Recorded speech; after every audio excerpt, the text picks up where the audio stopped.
Assalamualaikum. Video tutorial kali ini untuk menunjukkan macam mana untuk create new post untuk blog. So ni dashboard, all post, add new.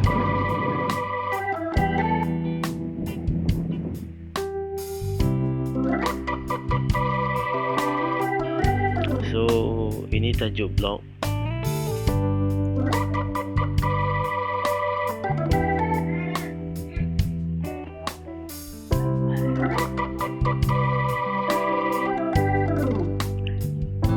Ini konten blog dan tick dekat sini. So feature image ini gambar untuk artikel blog.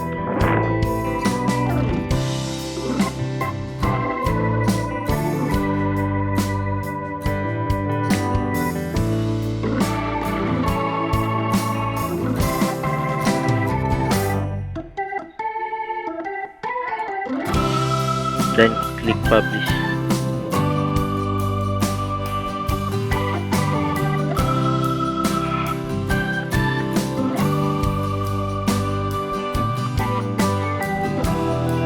So bila dah publish, dia akan hadir kat sini.